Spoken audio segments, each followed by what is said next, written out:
So let's move forward to Stephen Vanden Broecke,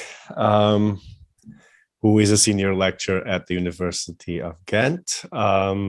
He wrote in many topics on modern cosmography and astronomy, astrology, philosophy, mathematics. His very well-known book, Limits of Influence. So welcome. Thank you, Luis, and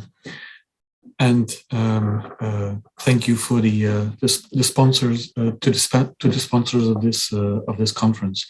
I feel rather humbled in this company, but I'll try to make my contribution worth your while. What this small talk is essentially a kind of report of, I suppose, a certain uncertainty I felt about the historiography that I have been part of, and how that uncertainty led me to try and find expressions for it and to think about potential solutions. So anyway, what you're about to hear is a very personal thing. I hardly expect to convince anyone, but one never knows that there might be something in it for other people. So here we go. History of astrology is deeply exciting. I don't need to explain that to anybody here, I believe. And it's very interesting to start by a small reflection on the relationship between astrology and history, by which I mean, how does, in my case, early modern astrology connect to broader historical narratives? And here is a somewhat random list that I came up with. We have very good research. We have very solid narratives about the connections between early modern astrology and other domains of inquiry. I refer, for instance, to volume 1 of Daryl Rutkin's Sapientia Astrologica. There's a large literature by now on astrology's long-lasting appeal as a tool of political praxis or historical explanation. There's an older literature that emphasizes, that explores the relationship between astrology and ideals of human empowerment. And of course, there is also a very handsome literature which deals with early modern astrology and the topic of marginalization, which Daryl has just touched upon. This is hardly an exhaustive list, as I'm sure you appreciate. So this is all wonderful, really. My concern was rather about what I would call astrology in history. I suppose at some point, too long ago, I'm afraid to confess, I got worried about an impression that I had that somehow our historiography set up the object, set up the topic of astrology in such a way that it seems unavoidable that it's pre-modern. And I'd like to run you through a number of impressions I had in that respect about how this is done. First of all, a very simple one, but one which does fascinate me is chronological positioning. As is to be expected, in history of science at large, there's an overwhelming emphasis on the 19th and the 20th centuries for various reasons.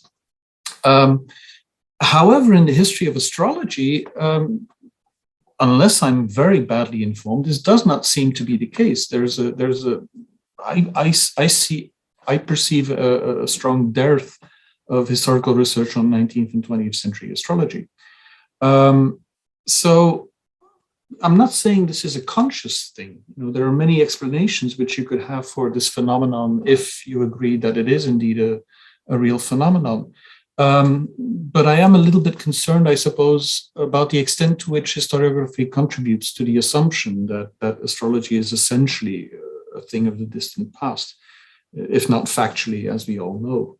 Anyway, this is just a small thing, but I'll move to a second thing, which is the impression that I get that in the histories we write, when we're invited to explain the historical significance of past astrological practice, and I do emphasize practice here, we often end up with versions of a kind of Hegelian cunning of reason story, in which astrology's past deployment yields unintended but historically progressive consequences. And it's those consequences, not astrological practice as such, that are of value to real history. Two random examples from the literature on early modern astrology. For instance, the narrative which tells us that courtly astrological belief and the practices that went with it helped forge the modern liaison between political rule and natural knowledge. Another recent narrative, the way in which early German prognostication culture unwittingly emptied out a world of divine imminence, a late medieval world of divine imminence, thus becoming a major agent of disenchantment. Which leads me to wonder, to what extent do we actually assume that astrological practices make history in a robust, strong sense of the word? So that's the second thing that fascinates me, I suppose. I may be completely mad. This may be a figment of my imagination, but we'll see about that in the discussion. And then the third point is that when it comes to describing what I would call sort of significant change that we consider to be important in the story of early modern astrology, it very often seems to have to do with the context of astrological practice. There's a lot has been written about which emphasizes the changing social settings where astrological knowledge could be valued and deployed, and that change happens on the level of these changing social settings, that it's about changing textual and material resources which inform the astrological practice, that it's about the changing discourses of praise or blame that surround the art's credibility, that it's about changing philosophical and theological resources for supporting the art. All of which adds up to the impression that astrological practice seems to be a kind of pre-modern clearing inside a forest of changing contexts and structures, and the idea that change in the story of early modern astrology really has to do with that context rather than the practice as such. Anyway, it's these kinds of things that lead me to wonder. I was brought up with the idea that with a kind of celebratory idea that we had finally made great strides in the rehabilitation of wretched subjects, and I'm sure many of you are familiar with the scholarly reference here. Now, of course, domestication of a historical object is unavoidable. It comes with the game of being a historian. But I suppose I've been increasingly worried about this celebratory idea of myself, at least, as a rehabilitator of wretched subjects. I've been worried about what I would call the politics of historical methodology. Franziska Roschberg already spoke about naming as a very important phenomenon in setting up a historical narrative and setting up a historical object. I think methodology, research methodology, also has a very important role there. Patrick Curry, I think, who's still a bit of a role model for me in the history of astrology. I think Patrick Curry was probably the most vociferous voice in pointing up methodological asymmetries in respect to the object of histories of astrology. Curry, who famously asked why the historical explanandum seems to be astrology's past legitimacy rather than its present illegitimacy. And I think that mode is still somehow still embedded in our everyday methodologies. And also, as I've tried to point up, the asymmetries in the relationship between context versus object. So to what extent is the antinomy that we live by between astrological practice and modern history embedded in historical methodology? That's what I've been worried about, I suppose. So I've been thinking about how do I approach this subject of history of astrology? How do I work my way around that? And what I've been toying with increasingly, I think, in my unpublished work. I write a lot about this. I try it out for size quite a bit, I have to say. I hope to turn it into a book at some point, but I haven't really published much of this. But what I've been toying with is essentially trying out the old Foucaultian idea that there is such a thing as technologies of self, that there is a form of practice, a category of historical practice, which you may call technologies of self. Other names are also available. Anyway, Foucault defined it. He has various definitions, but he defined it at some point in this way. It's a technology which permits individuals to effect by their own means or with the help of others a certain number of operations on their own bodies and souls, their thoughts, their conduct, their way of being, so as to transform themselves. This, in a nutshell, is what Foucault had in mind when, in volume 2 of his History of Sexuality, he launched the notion of technologies of self as an essential but underappreciated component of what we might call what he would call probably the constitution of selves. Anyway, as is very well known, Foucault himself was inspired by previous work in this, notably the work of Pierre Hadot. And I would like to signal that there is a small literature in early modern history of science that has taken on the Pierre Hadot take on this kind of approach in their analyses. For instance, the book by Matthew Jones, I think this is 2006, which you see on the top, and the book by Sorana Corneanu, I believe 2013, on the bottom. There are others, but it's a relatively small production right now. But it shows very nicely how this idea of technologies of self, the idea of spiritual exercises, actually gives a very refreshing perspective on practices that we're usually inclined to approach as merely productive in the Aristotelian technicins, as variations of technoscience, essentially.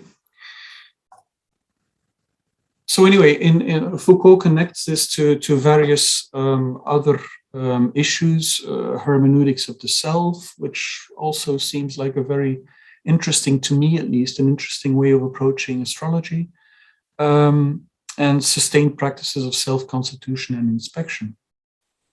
So anyway, what I'm trying to work with these days, I suppose, is finding out how I can approach astrological practice as a locus of significant historical change in its own right, which is the problem that I try to start with, our apparent inability to or what I perceive as our apparent inability to approach it in this way. So, the kinds of questions that I'm asking right now is how did astrologers practice a relation between the stars, astral knowledge, and personal flourishing? How does that relationship get configured in practice? Because as far as I can tell, in early modern astrology, this practice, if you approach it this way, that practice of relating those three components, that was constantly changing. And I find it this is probably why I'm not getting much work published right now on the subject, because I'm constantly looking at different ways of doing this. And it's constantly changing because each of these components involve very fundamental issues, as far as I can tell, which I've tried to list below here. And again, this is not an exhaustive list. It's simply the things that come up most often in my own research these days. So anyway, if this has any value at all, what might be the advantages? And I'd just like to conclude my brief talk with the suggestion that there might at least be 3 advantages to trying out this kind of approach to astrology. First of all, it avoids the either-or relationship between the pre-modern and the modern.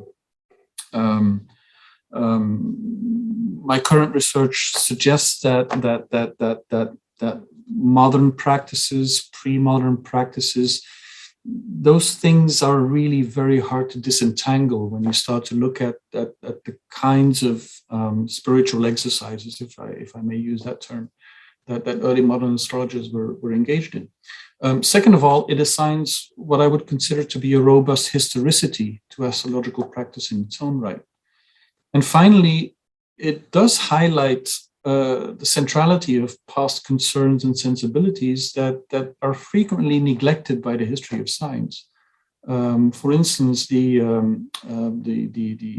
interpenetration of the ethical and the technical, if you like. Anyway, this is what I wanted to present to you today. If you find it of interest, don't hesitate to contact me or to ask questions about it after this session. Thank you very much. Thank you. Again, very thought-provoking possibilities, and I think very interesting in the way that the history of astrology, the discipline of the history, so it can be explored in different ways. So thank you very much.